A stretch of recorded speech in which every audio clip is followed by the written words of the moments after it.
आज हम डिस्कस करने जा रहे हैं यहाँ पर कैपिटल स्ट्रक्चर।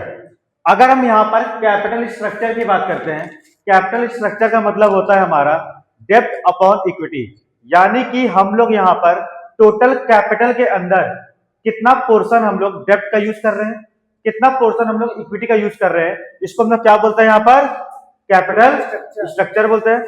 अब यहाँ पर आप ध्यान रखना कि कैपिटल स्ट्रक्चर की अगर मैं बात करता हूं तो यहाँ पर कब कब हम लोग डेब्ट का ज्यादा यूज करेंगे या कब कब हम लोग यहाँ पर इक्विटी का यूज ज्यादा करेंगे। ठीक, तो हम लोग बात करेंगे फैक्टर्स डिटरमाइनिंग कैपिटल स्ट्रक्चर, यानी कि क्या क्या फैक्टर्स हैं जो कि हम लोग यहाँ पर डिसाइड करेंगे कब डेब्ट ज्यादा रखना है, कब आपको इक्विटी ज्यादा रखना है। तो सबसे पहला फैक्टर है आपका कैश फ्लो पोजीशन। अगर मैं कैश फ्लो पोजीशन की बात करता हूं, अगर मेरी कंपनी में कैश फ्लो पोजीशन स्मूथ है, यानी कैश फ्लो क्या है हमारा स्मूथ है, तब हम क्या प्रिफर करेंगे, तब हम लोग प्रिफर करेंगे डेब्ट प्रिफर करेंगे। क्यों?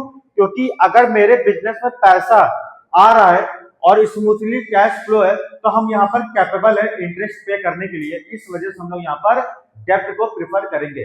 डेब्ट का मतलब होता है बोरो फंड और इक्विटी का मतलब होता है ओनर फंड। ठीक, फिर बात करते हैं अगर मेरे बिजनेस में कैश फ्लो स्मूथ नहीं है, ठीक, कैश फ्लो स्मूथ नहीं है, तो यानी कि मैं इंटरेस्ट पे करने के लिए कैपेबल नहीं हूं, तब मैं क्या प्रिफर करूंगा, तब मैं यहाँ पर आपका इक्विटी प्रिफर करूंगा। यहां तक बात समझ आ रही है। फिर दूसरा आपका यहाँ पर फैक्टर्स है interest coverage ratio. Interest coverage ratio को हम लोग यहाँ पर बोलते हैं आईसीआर बोलते हैं। क्या बोलते हैं? आईसीआर। आईसीआर का मतलब इंटरेस्ट कवरेज रेशियो।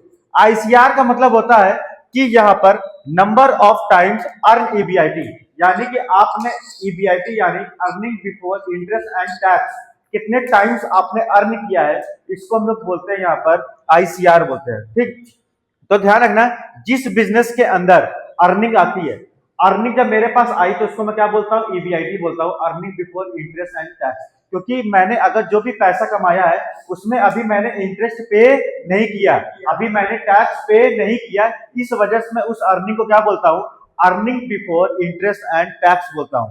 ठीक, जब मैंने अर्निंग कमा ली तो उसमें से सबसे पहले मैं क्या पे करूंगा, क्या पे करूंगा, इंटरेस्ट पे करूंगा। तो यानी जब मैं ईबीआईटी में से इंटरेस्ट पे करता हूं तब हमारा बचता क्या है, यहाँ पर ईबीटी बचता है, अर्निंग बिफोर टैक्स। क्योंकि सबसे पहले हम लोग यहाँ पर इंटरेस्ट पे करते हैं टोटल इनकम में से।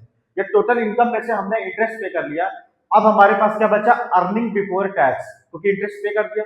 अब अर्निंग बिफोर टैक्स बचा है तो अब उस पर हम लोग क्या पे करेंगे, टैक्स पे करेंगे। क्या पे करेंगे, टैक्स पे करेंगे। तो ध्यान रखना जब हमने टैक्स पे कर दिया तो हमारे पास बचा प्रॉफिट